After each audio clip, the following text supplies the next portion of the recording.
Hola, muy buenas tardes. Quiero presentarme. Soy Lisandro David Ormaeche, profesor investigador de la Universidad Nacional de La Pampa en Argentina, y quiero compartir con ustedes en esta presentación resultados de la investigación que llevamos adelante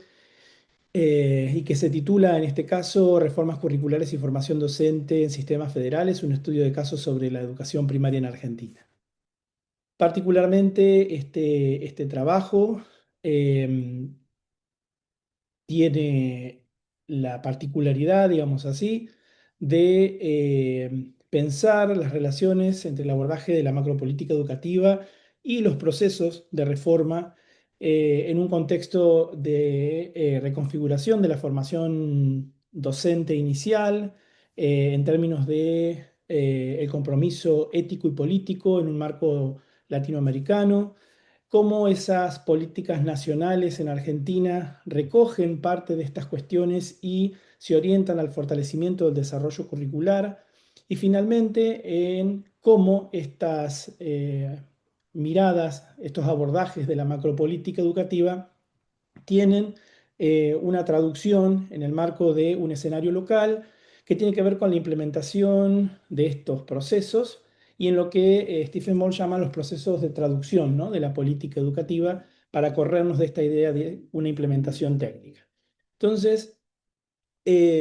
una de las primeras cuestiones que vamos a abordar tiene que ver con el objetivo de la investigación, que tiene que ver con indagar esa traducción, es decir, cómo se materializa ese cambio en términos curriculares en los procesos de evaluación curricular y que forman parte de procesos más complejos y más, digamos, a largo plazo, que tienen que ver con el desarrollo curricular, ¿no? Entonces ahí tenemos algunas cuestiones que tienen que ver con las transformaciones normativas y políticas, esa noción de pensar ese diseño ideal en un plano quizá de la escritura, ¿no?, de esas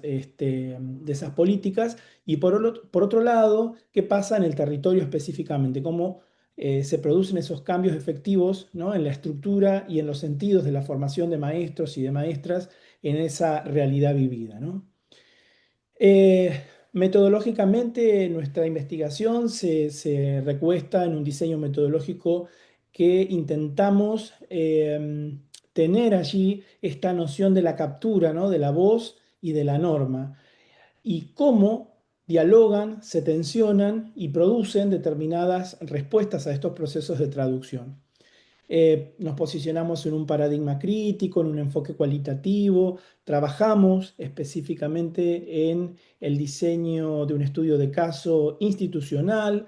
y a partir del análisis de los documentos oficiales, desde un análisis crítico del discurso y de entrevistas semiestructuradas a distintos actores claves de la institución que hemos realizado, hemos podido avanzar en la investigación. Uno de los primeros hallazgos que nosotros tenemos en esta investigación y un poco dando cuenta, ¿no?, a esta pregunta inicial que se desprendía del objetivo que conversábamos, tiene que ver con el desplazamiento paradigmático de la docencia. Es decir, cómo a partir de pensar en algunos cambios que la misma normativa, incluso los discursos que hemos analizado, hablan, ¿no?, de un cambio de sentido, pasamos de tener unos modelos basados en enfoques técnicos, en aplicaciones mecánicas, ¿no?, de distintas reformas, de distintas maneras de pensar y de accionar sobre la formación docente, a un conjunto de reformas entre el año 2009 y el año 2015,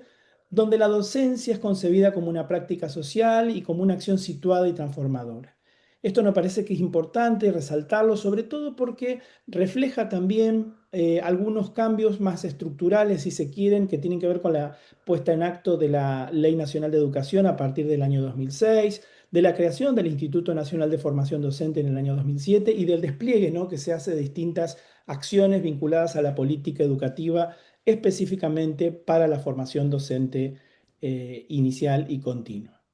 Una segunda cuestión o un segundo hallazgo tiene que ver con esta nueva arquitectura curricular, es decir, cómo el campo de la práctica profesional, el campo de la práctica pedagógica, de la residencia, va tomando distintos nombres,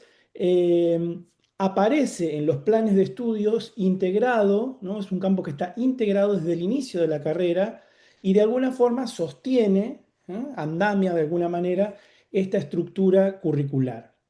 Y luego aparecen, que esto sí nos pareció muy interesante en el proceso de investigación, de determinadas dimensiones, determinadas temáticas que tienen que ver con temáticas, como se denominan aquí en Argentina, transversales. Una de ellas es la educación sexual integral, la ESI, y la otra tiene que ver con las nuevas ciudadanías que atraviesan de alguna forma la formación docente de manera continua. Em,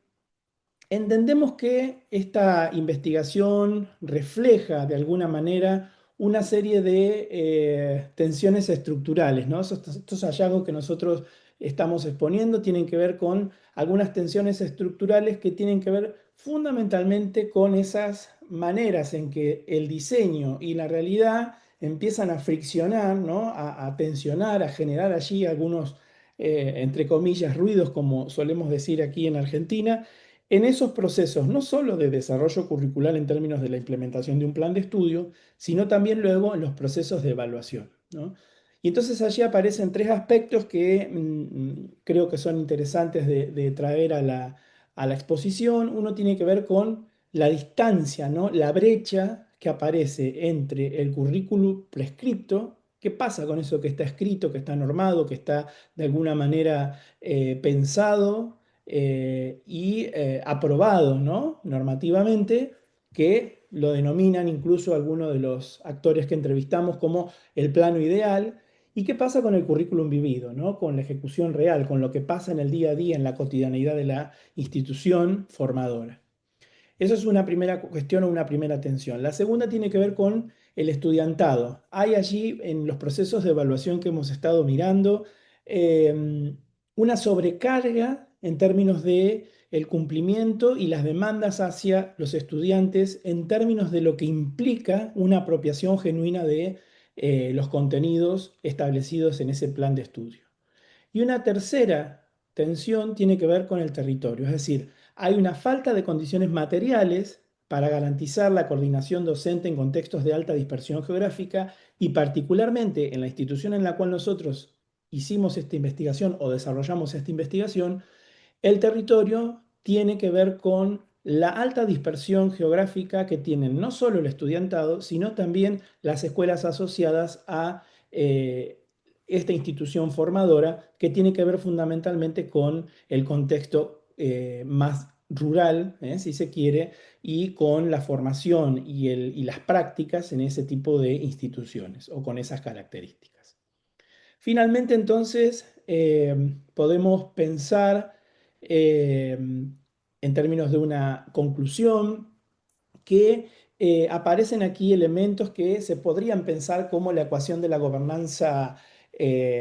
educativa y que tiene que ver con la coherencia pedagógica, con las condiciones institucionales y materiales y con la efectividad de la reforma de los planes de estudio en general y del profesorado de educación primaria en particular y de lo que implica eso en términos de una justicia social en la formación de esos maestros. Esta ecuación, digamos así, de coherencia más condiciones eh, y que dan por resultado, entre comillas, una efectividad, no esta suma un poco en términos, digo, ilustrativa que estoy trayendo,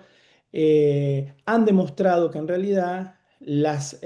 tensiones y las fricciones son mucho más profundas de las que generalmente aparecen en los procesos de evaluación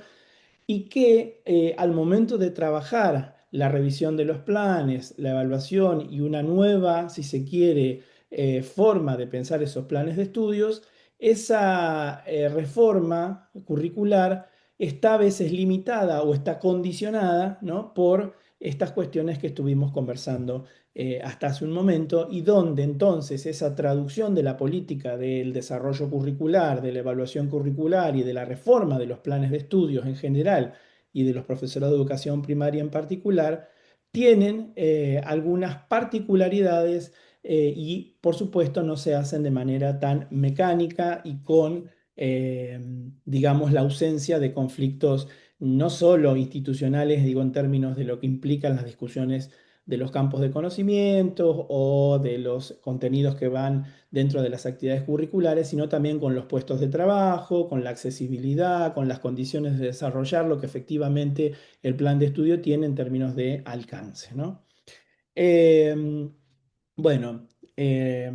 agradezco mucho la escucha y por supuesto dejo mi contacto para poder intercambiar si es necesario en alguna oportunidad. Muchas gracias.